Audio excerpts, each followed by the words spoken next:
నమస్తే. Welcome to Andhra Prabha. నేను మీ వసంత్.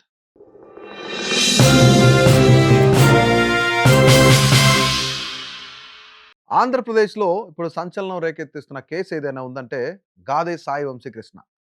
ఆంధ్రప్రదేశే కాదు 2 తెలుగు రాష్ట్రాల వ్యాప్తంగా కూడా ఇతని గురించే చర్చ జరుగుతుంది.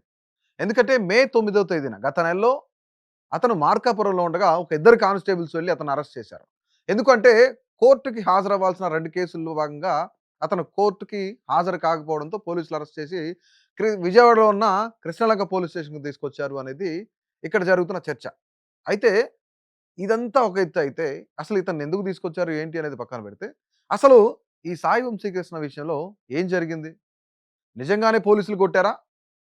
సీఐ నాగరాజు ఎవరైతే ఉన్నారో ఆయన అత్యుత్సాహంతోనే ఈ కుర్రోడు మరణించారా అనేది పెద్ద చర్చ జరుగుతుంది.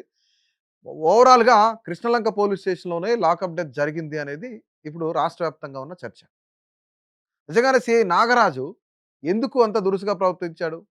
ఒంటి మీద కాకి యూనిఫార్మ్ ఉంటే ఖచ్చితంగా ప్రవర్తన అనేది చాలా దురుసుగా ఉంటుందా? ఇప్పుడు ఆ కుటుంబ సభ్యులు ఎవరైతే ఉన్నారో, సాయి కృష్ణ కుటుంబ సభ్యులు ఎవరైతే ఉన్నారో వాళ్ళందరూ కూడా చెప్తున్న మాట ఇదే. కొంత రూడ్‌గా బిహేవ్ చేసేవాడు అతను. మా వాడిని పోలీస్ స్టేషన్‌కి తీసుకొచ్చినప్పుడు నేనొచ్చాను అనేది ఆమె అతని తల్లి కూడా చెప్తా ఉన్నారు. కానీ ఇక్కడ నాగరాజు ఏం చెప్తున్నాడు? ఖచ్చితంగా నా పోలీస్ స్టేషన్‌కి తీసుకురాలేదు. అతన్ని నేను చూడలేదు అని చెప్తున్నాడు. కానీ ఇక్కడ కస్టోడియల్ డెత్తే జరిగిందనేది కుటుంబ సభ్యుల ఆరోపణ. సో, ఈ నెల 29లోగా ఖచ్చితంగా ఏదైతే ఉన్నతాధికారులతో పాటుగా కలిసి ఖచ్చితంగా ఒక కమిటీ ఏర్పాటు చేసి 29కి ఏం జరిగింది, ఏంటి అనేది బట్టబయలు చేయాలి. సో, ఇన్వెస్టిగేషన్‌లో ఏం తేలబోతుంది? ఇదంతా ఓ పక్కనైతే ఎందుకు దీనికి ఇప్పుడు రాజకీయ రంగు పులుముకుంది? ఈ సాయి వంశీకృష్ణ కేసు ఏదైతే ఉందో. అతను నిజంగానే బ్రతికే ఉన్నాడా? లేదంటే చనిపోయారా అనేది పక్కన పెడితే, ఎందుకు ఇది రాజకీయ రంగు పులుముకుందంటే, సాయి వంశీకృష్ణ కాస్ట్. ఇతను కాపు సామాజిక వర్గానికి చెందిన వ్యక్తి కాబట్టి సో, ఇప్పుడు జనసేన పవన్ కళ్యాణ్ సరిగ్గా పట్టించుకోవట్లేదు. కూటమి ప్రభుత్వం పట్టించుకోవట్లేదు. గతంలో ఎవరికో ఏదో జరిగితే ఆ సామాజిక వర్గం ఇబ్బంది పడకూడదని చెప్పేసి వాళ్ళకి ల్యాండు, డబ్బులు ఇవన్నీ ఇచ్చారు. కానీ ఇప్పుడెందుకు సాయి కృష్ణ విషయంలో ఆంధ్రప్రదేశ్ ప్రభుత్వం ఇలా చేస్తుందని ఈడు వైసీపీ నేతలు ఆరోపిస్తా ఉన్నారు. ఖచ్చితంగా ఇది కస్టోడియల్ డెత్ అని చెప్తా ఉన్నారు.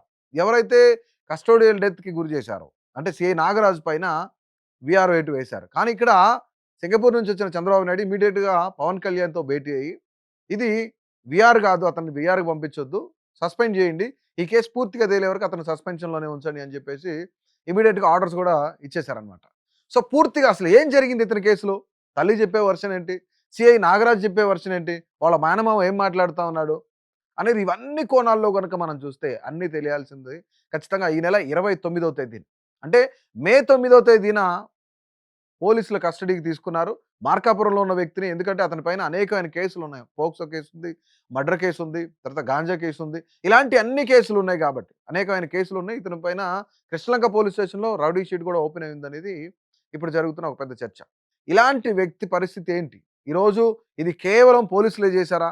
లేదంటే నిజంగానే ఇతనికి వేరే గ్యాంగ్ ఏదైనా ఉంటే, గ్యాంగ్ వార్ ఏమైనా జరిగిందా అనేది గూడా ఇక్కడ తెలియాల్సుంది. ఎందుకంటే సీఐ నాగరాజ్ ఏమో నా నా స్టేషన్‌కి రాలేదని చెప్తున్నారు. కానీ తల్లి ఏమని వాపోతా ఉంది? నిజంగానే లాకప్‌లో నా బిడ్డను గనక ఆ రకంగా ప్రయత్నం చేసి చంపేస్తే గనక కనీసం డెడ్ బాడీ అన్నా ఇవ్వండి. లేదంటే మీరు ఎక్కడైతే ఖననం చేశారో, ఎక్కడైతే అక్కడ అంత్యక్రియలు చేశారో ఆ మట్టి అన్నా నాకివ్వండి. నేను దహన సంస్కారాలు చేసుకుంటానని చెప్పేసి తల్లి వాపోతా ఉంది. అసలు ఈ యొక్క సాయి కృష్ణ విషయంలో ఏం జరిగింది అనేది ఇంతవరకు అంతుపట్టని విషయం. ఒక ఐఏఎస్ అధికారిని నియమించి ఒక కమిటీ ఏర్పాటు చేసి, ఈ నెల 29వ తేదీ కల్లా ఫైనల్‌గా అసలు ఏం జరిగింది? ఏంటి? ఇన్వెస్టిగేట్ చేసి పూర్తి ఆధారాలు కోర్ట్‌కి సమర్పించాలని చెప్పేసి ఇప్పుడు ఆ కమిటీని కూడా ఏర్పాటు చేశారు.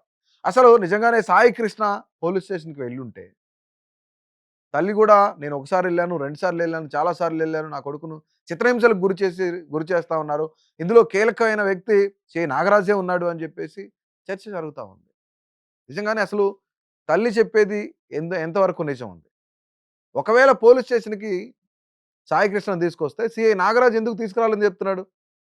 ఇక్కడ రాజకీయ రంగు పులుముకోవడానికి ముఖ్యమైన కారణం ఏంటి? అతని యొక్క కులం. కాపు సామాజిక వర్గానికి చెందిన వ్యక్తి కాబట్టి ఇదంతా కూడా కూటమి ప్రభుత్వం సరిగ్గా పట్టించుకోవట్లేదనేది చాలామంది వైసీపీ నేతలు ఆరోపిస్తా ఉన్నారు. ఈరోజు జగన్మోహన్ రెడ్డి ఆ యొక్క సాయికృష్ణ ఇంటికెళ్ళి కలిసి మాట్లాడిన పరిస్థితి, వాళ్ళని ఓదార్చిన పరిస్థితి కూడా ఉంది. కానీ ఇక్కడ నిజంగానే ఏదైతే కస్టోడియల్ డెత్ జరిగుంటే అది లీగల్‌గా వెళ్ళాలి. కానీ ఇక్కడ పార్టీలకు ఆపాదిస్తూ ముందుకెళ్తా ఉన్నారు.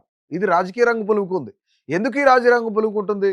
సో, అతనికి కేవలం సామాజిక వర్గానికి మాత్రం సంబంధించి ఆపాదించి మాత్రం మాట్లాడుతున్నారు కాబట్టే ఈ యొక్క రాజకీయ రంగం అనేది పులుముకుంది. సో, ముఖ్యమైన అంశం ఏంటంటే మరికొద్ది రోజులు అంటే 29వ తేదీ కల్లా చాలా క్లియర్ కట్‌గా ఇన్వెస్టిగేట్ చేసి అతను ఎక్కడికెళ్ళాడు? అతనికి ఏం జరిగింది? ఎందుకు ఈ చర్చలన్నీ జరుగుతా ఉన్నాయి? మళ్ళీ పొలిటికల్ కోణం ఎందుకెళ్ళింది? నిజంగానే కృష్ణలంక పోలీస్ స్టేషన్‌కి తీసుకొస్తే మరి తీసుకురాలేదని సీఐ నాగరాజు ఎందుకు అబద్ధం ఆడుతున్నాడు? ఈరోజు తల్లి ఆవేదన ఎందుకు ఈ విధంగా ఉంది? చనిపోతే బాడీ ఇవ్వమని అడుగుతుంది తల్లి. ఇవన్నీ ఎందుకు జరిగింది? ఏం జరిగింది? అతను ఎక్కడికెళ్ళాడు? అసలు ఈ కేసు ఎటువైపు వెళ్తుంది అనేది కూడా ఖచ్చితంగా తెలియాలంటే ఈ నెల 29వ తేదీ వరకు వెయిట్ చేసి చూడాల్సిందే. అసలు సాయి కృష్ణ విషయంలో ఎవరిది తప్పు?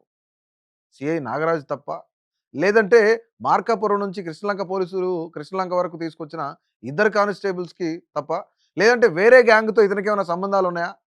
తల్లి ఆరోపిస్తున్నట్లుగా ఇక్కడ కస్టోడియల్ డెత్తే జరిగిందా? సీఐ నాగరాజే చంపేసాడా? లేదంటే ఇంకా వేరే కోణం ఏదైనా ఉందా? అనేది మీ అభిప్రాయాన్నయితే ఖచ్చితంగా తెలియజేయండి.